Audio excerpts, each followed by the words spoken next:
Oh wait, not yet. Oh, here we go. Oh, and Hello, everybody. hello, hello. We are back on YT now. So Jocelyn, we're talking about love right now. Love is in the air. It's Valentine's Day week. That could be good news or bad news, depending on your relationship status. Do you know, being you've been married forever? Yes, basically do for you, your whole life. do you celebrate still? Do you guys, or do you think it's like a card thing, or? We don't do cards. No, we go to dinner. That's our Uh-huh. celebration. And this year, given as you know, my mom passed a couple months ago, we're going to be spending it with my dad. So we're going to have a Valentine's Day and kind of honor the first Valentine's Day without my mom for him. And there will definitely be chocolate for sure. Do you do gifts, or what do you think about that? No, I said to my husband the other day, because I was seeing on Instagram or something, there was like a fake tennis bracelet, like the Italo jewelry thing. And I was like, what do you think about this for Valentine's Day? He goes, sure, buy it. Like, I'm going to buy it for myself. I'm like, we don't, at this point, we don't do really birthday gifts. We don't do Christmas gifts. We travel and eat. That's our gifts to each other, but we do for our kids. I brought chocolate for the kids. And what are some tips for people who want to like keep their relationship alive? Because I know I'm in your course and there's been lots of people talking about relationships. So what are some I guess advice for people to keep it alive? Well, first you got to get clear about what you're creating with your relationship. Because if you have a relationship like it's this thing I have, like I have this cup and I have this relationship, then it becomes very static. I mean, just think about it. Anything is pretty static, and all you can do is describe it. It's good, it's bad, it's healthy, it's not healthy, it's enlivening, it's not enlivening.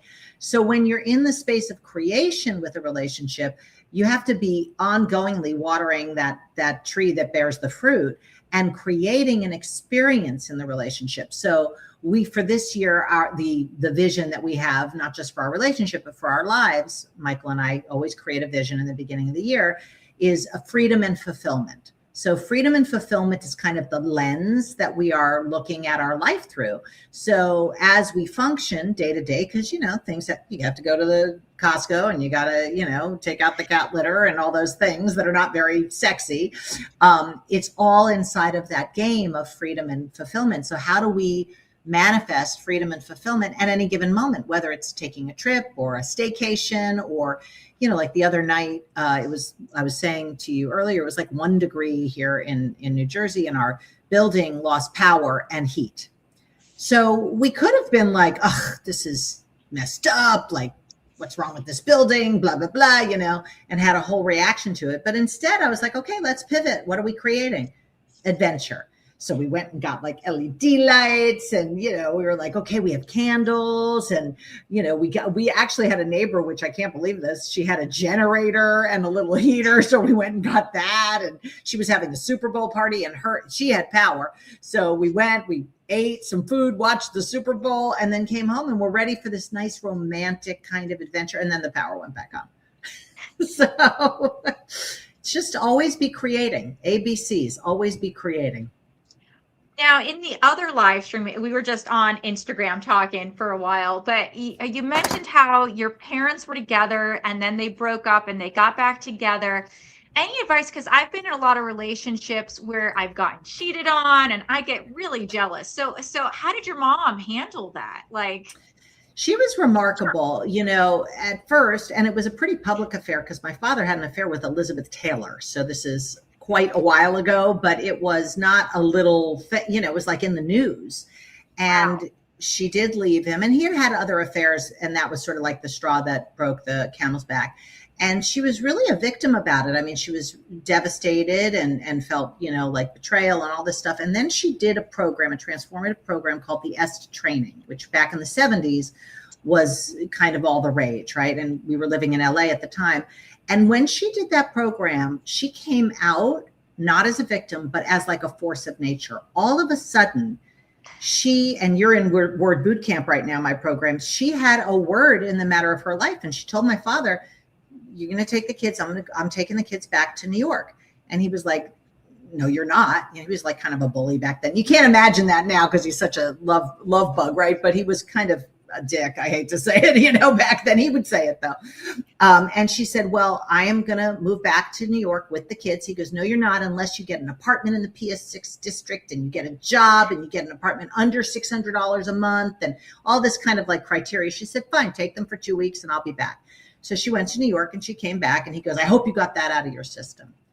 And she said, yeah, we're moving back next week. And he goes, what?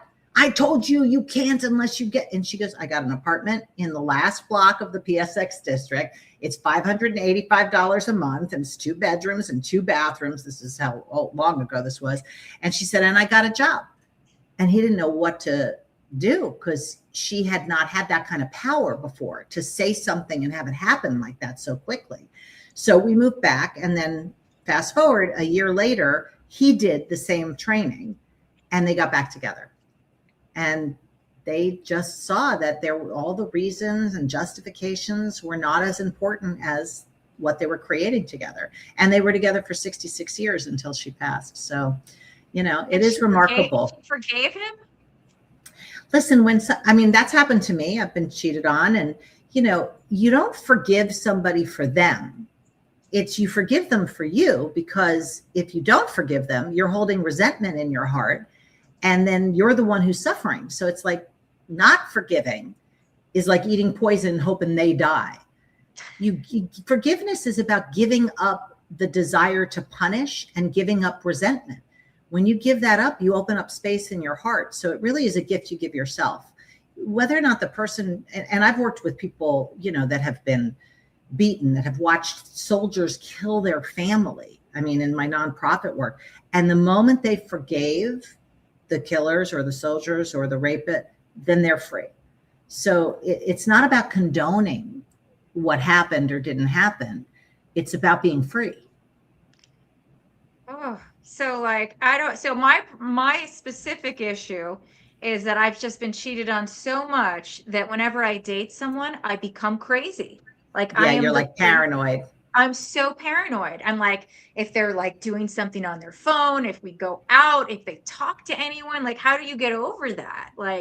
Well, first of all, you have to distinguish, and this I've said to you before, that you're in that world of reaction. And if you don't distinguish that, then you're just on automatic. It's all just brain patterns. This isn't you being jealous. It's your brain predicting the future using the past. That's what your brain's job is to do, is to predict the future by using the past and then filling in the holes. That's what it does as a function. That's why you don't burn your hand on the stove, because you know from the past that you don't do that.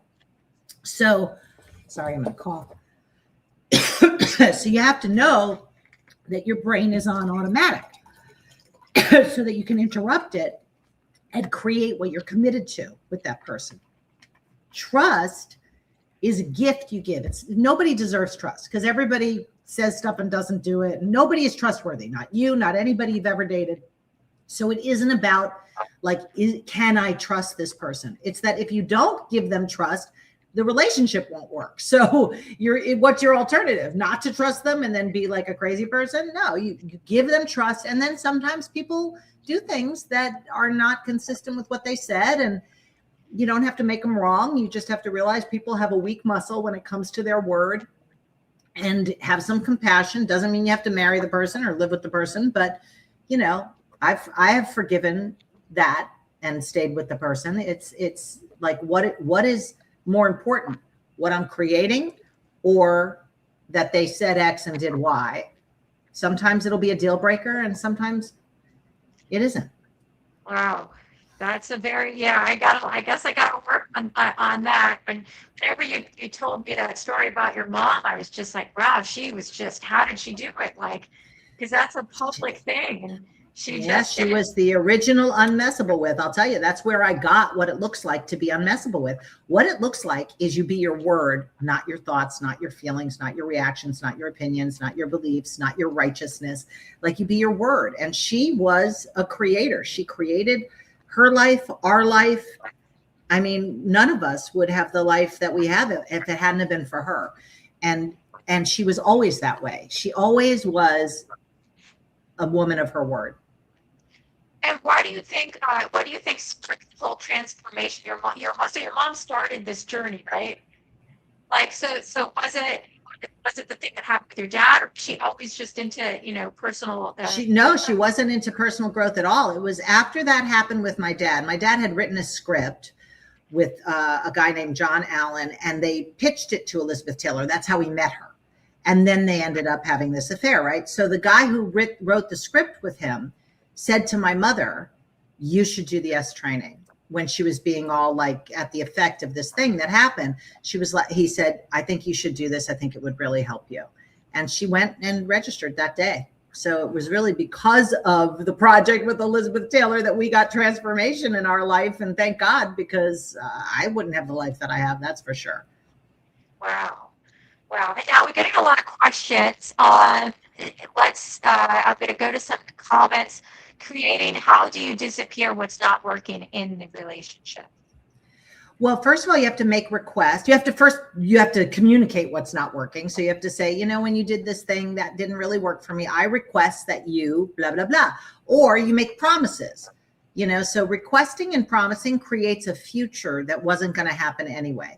In the relationship review booklet that I had sent you a link for, if you want to put it in the chat, you can. It's a process that you can do weekly to acknowledge what worked. Like when you did that thing that was really sweet, that really worked for me, and you do 2 or 3 of those, and then you say, here's what I like to create more of in our relationship.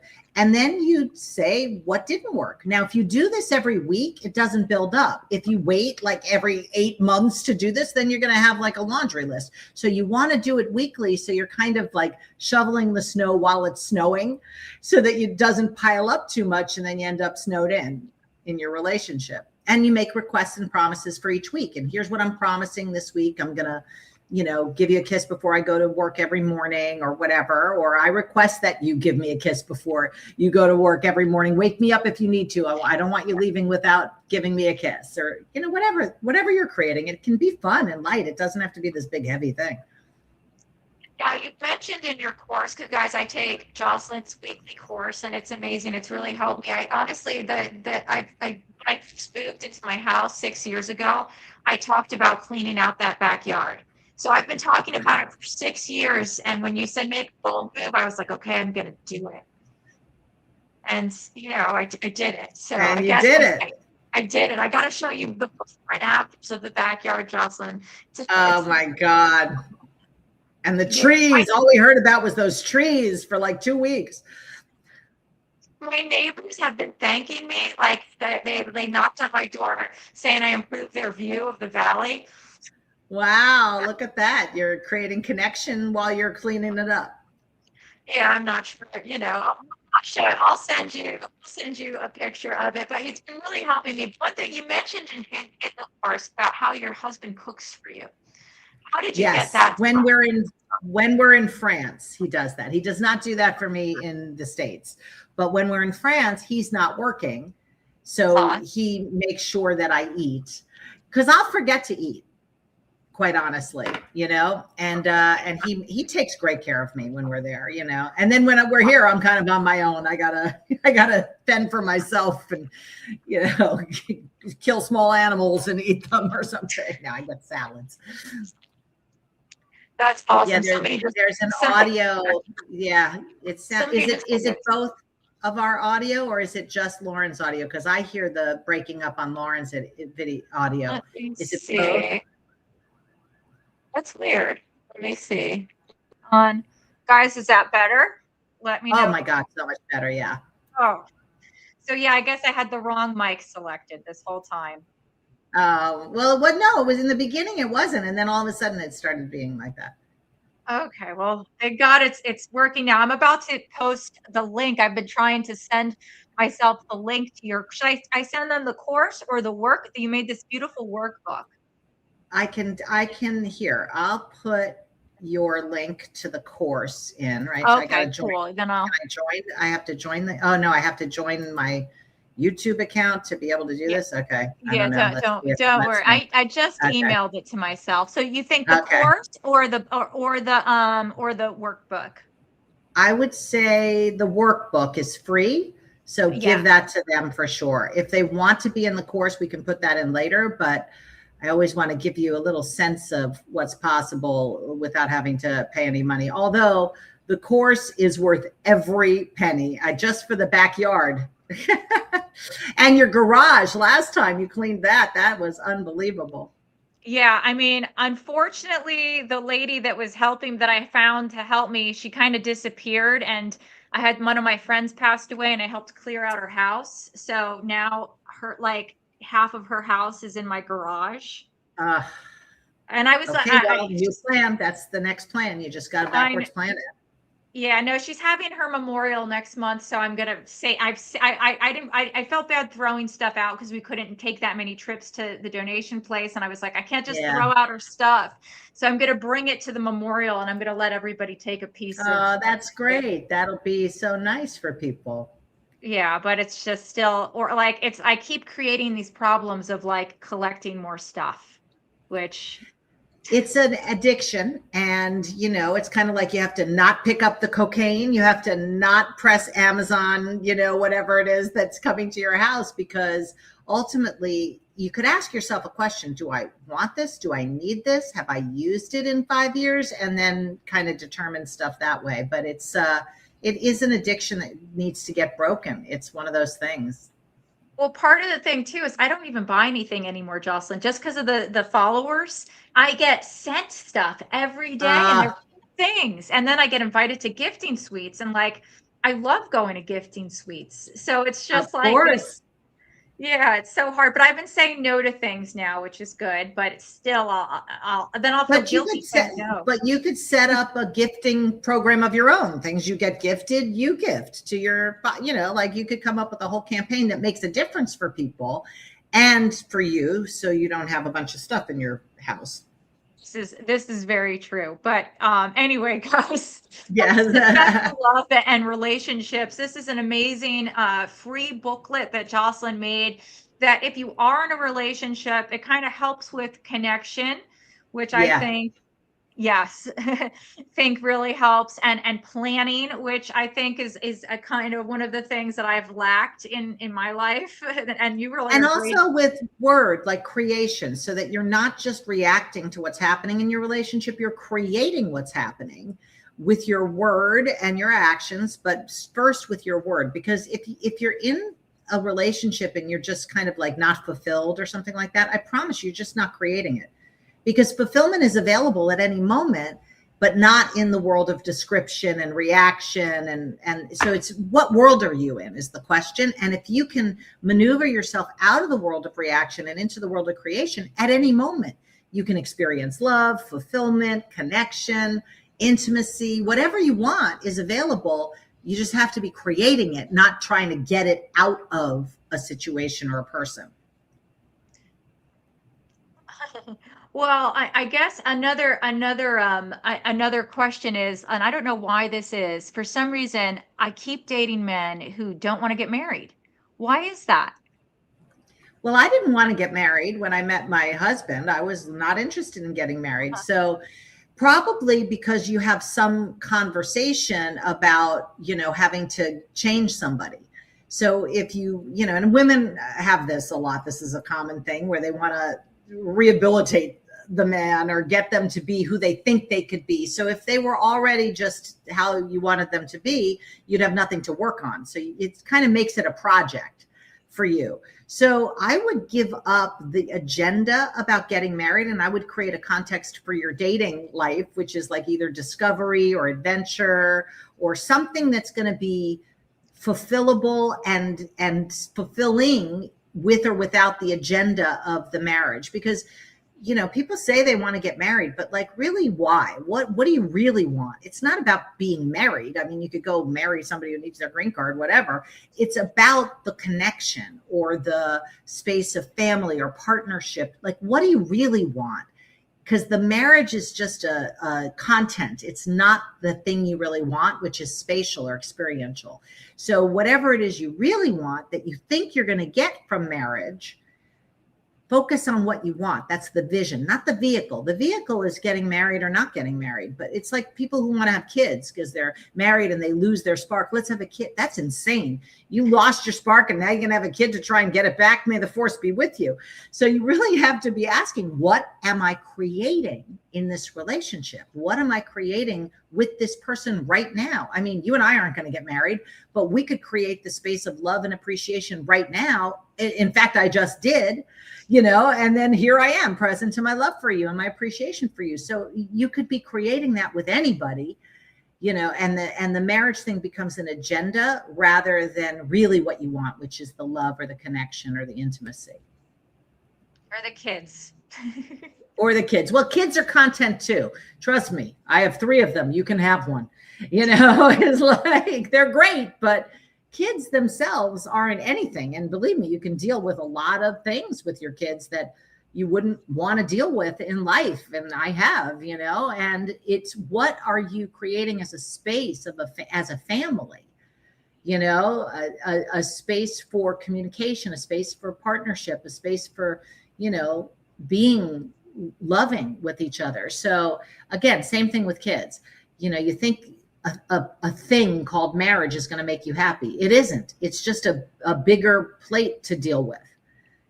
So you better be sure what the plate is that you really want so that you can bring it to the marriage rather than hope to get something out of the marriage and kids.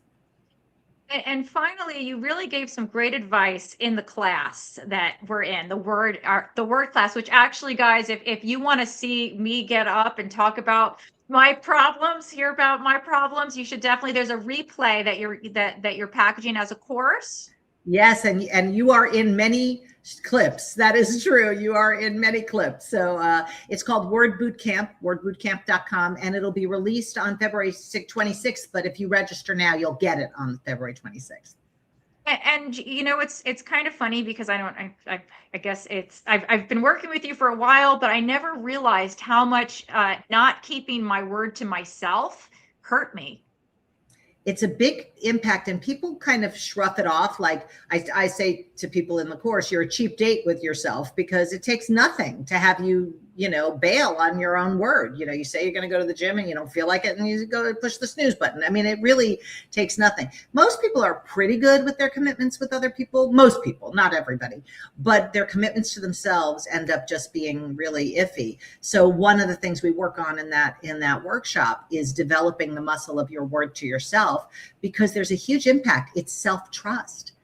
You no longer trust yourself. So if you say you want to get married and have a kid in a year, you're not going to trust that word, just like you're not going to trust your word to go work out 3 times a week, because your word doesn't have the weight that it needs to have. So we practice every day with daily promises, which are fun, actually. They're not like heavy or anything, but it's like sit-ups for your word. Which, yeah, because I've been working. Jocelyn also has an amazing calendar course. If you guys want to get organized, you should definitely try the calendar course. But I would do the calendar course and I would always I'd put things in for myself and I'd be like, okay, well, I have to go to this meeting, but I can cancel, the workout, or I can cancel the clean my garage or whatever. Yeah. Exactly. Yeah. So I never realized that. So thank you. The course has been amazing. You should definitely check out her courses on beunmessabledwith.com. But back to the class we're in, somebody brought up last week, and I'm not going to mention who it was or anything specific, but it was like what to do in relationships when you're either arguing or somebody's, doing something that you don't like. And you mentioned something that blew my mind. What was it? I don't even remember.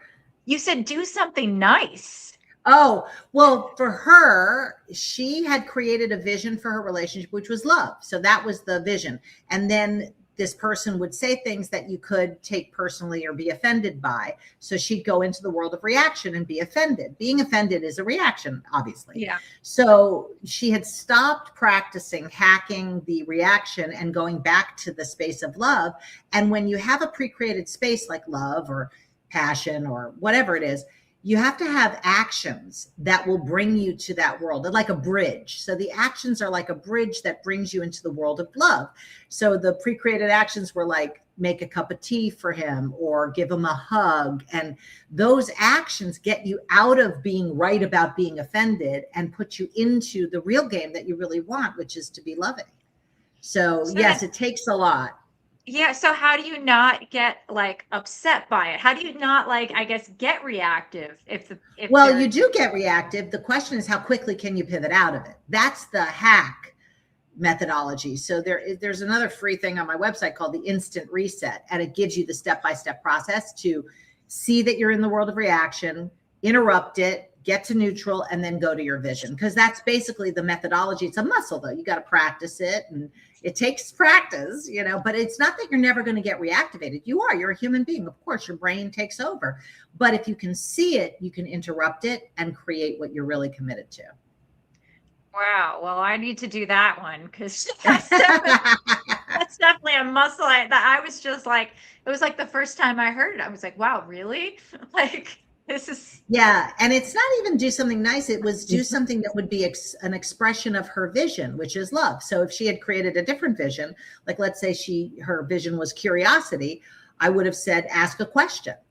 That would be the action, not the give a hug, So it just depends on what your vision is, because what I'm training people to do is fulfill their vision right now, not someday, not once you find the person that you're going to make, but like right now in this interaction and this at Starbucks, at the drugstore, at, every place in your life with your mother, that is who you are in the world, is somebody who brings that experience to life, not just for you. It includes you, but it's not about you. It includes other people.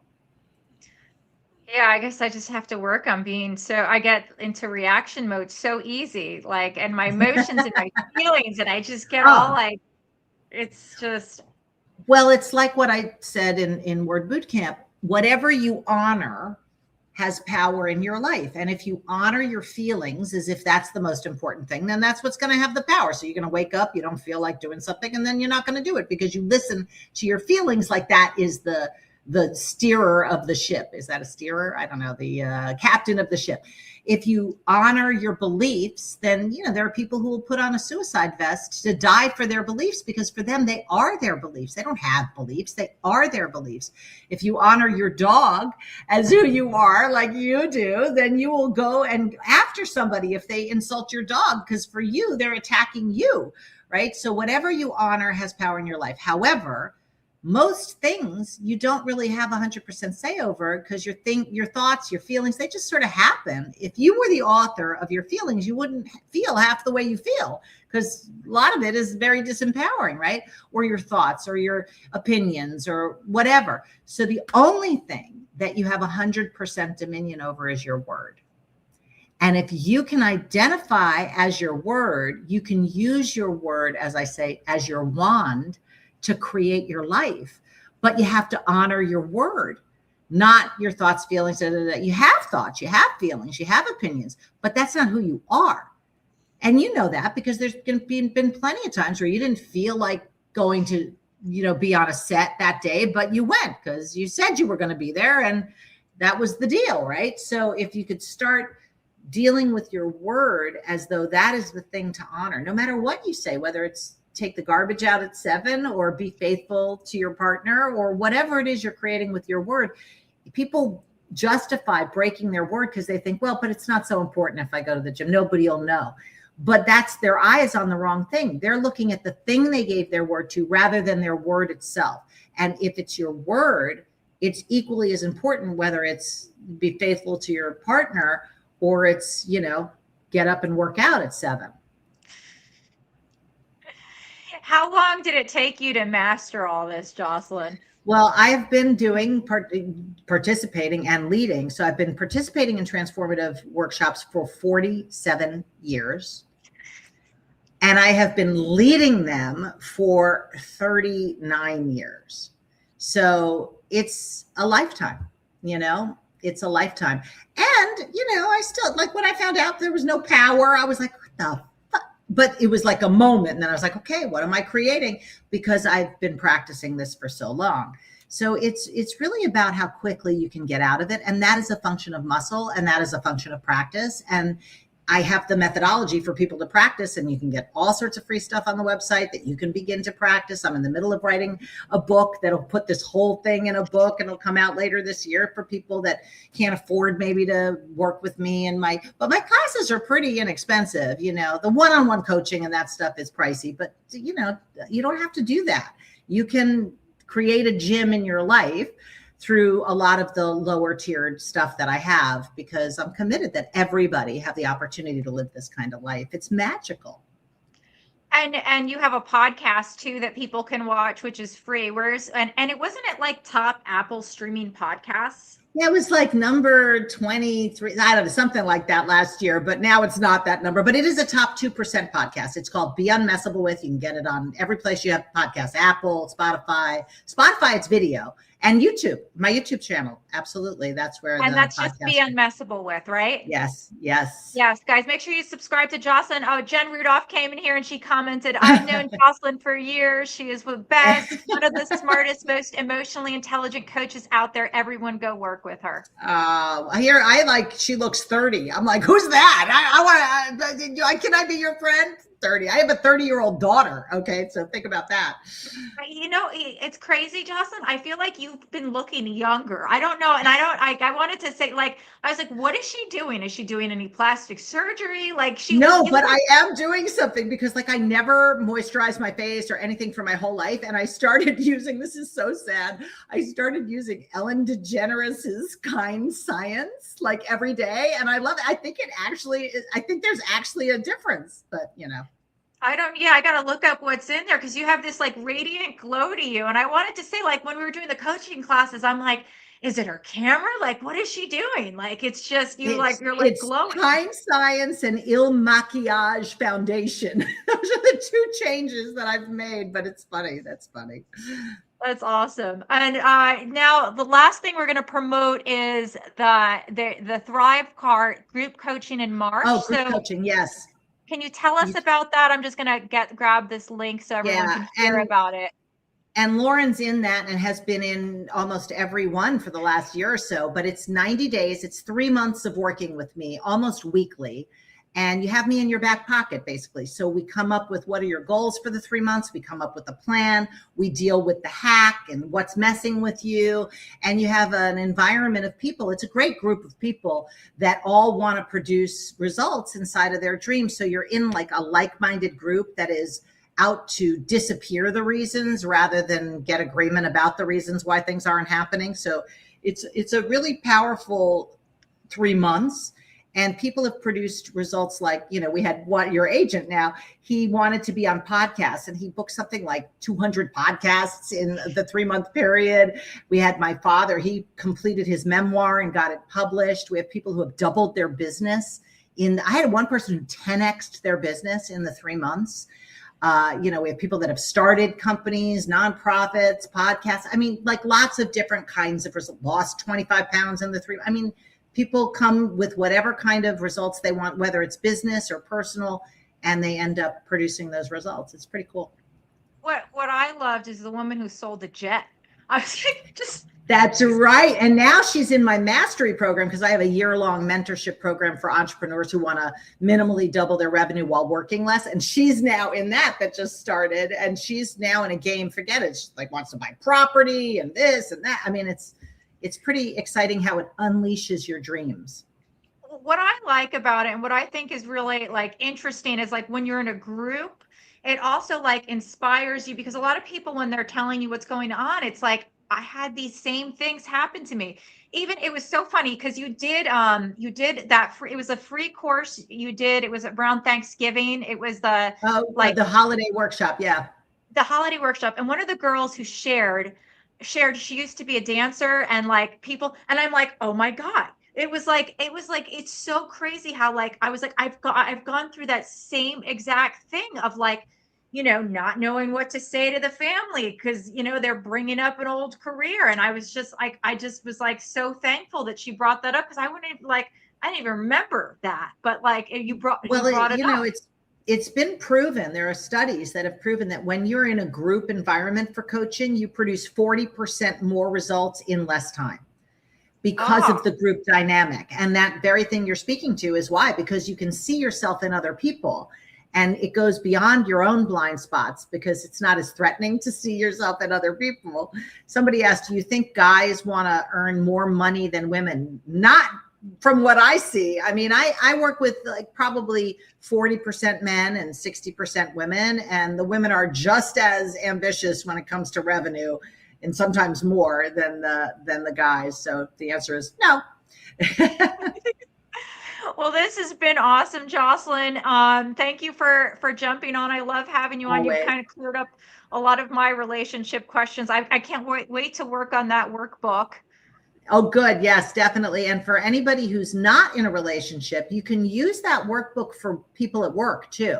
So it's any relationship really, to review the relationship, what's working, what's missing, what requests do you have, what promises do you have. It's like a roadmap for keeping things clean and able to create from nothing, because so much stuff adds up, and whether it's at work or in a romantic relationship or a neighbor or whatever, it just kind of build up. There's like a residue that gets built up, so you want to just keep cleaning it out so you have space to create. Yeah, I know. That's definitely awesome. Well, this was amazing. I love taking Jocelyn's coaching class, and her whole family is just like, I mean, the video she post with her mom was so amazing. Her father is this like brilliant painter, and now I guess has a show coming in Amsterdam. I guess we'll all Yeah, share he's what got 3 shows. He's got a show in May in New York, and now something in Amsterdam, and he's talking about one in the Hamptons. This is all since he started the mastery program. He's like unleashed into a whole world of creating a future. At 92, he has a 10-year plan. That's yeah, and he's like a healthy young, like he doesn't look 92, so No, he maybe, definitely doesn't. He looks like 72, maybe. And his yeah. brother is 97. And the Oh two of them wow, hang out together, and it's so funny. They go to dinner, the 92 and the 97-year-old, and they're like having a Bloody Mary. I'm like, oh my God, they're too that's funny. adorable. Yeah. Well, anyway, guys, make sure you follow Jocelyn everywhere at Be Unmessable With. Check out her podcast. It's amazing. I usually just put it on the background while I'm organizing and listen to all the different things, because you talk about everything really, like Yeah. money, life, relationships, you name it. Yes. But All your definitely follow dreams. Jocelyn. She responds to people too. If you have questions, if you have any questions where, I'm sure we'll do another live stream where you want us to do them, leave them in the comments. Oh yeah. Any And topics you want us to hit, just let us know so that we can design something for you. We just want to yeah. get the word out there so people can be unmessable with in fulfilling their dreams.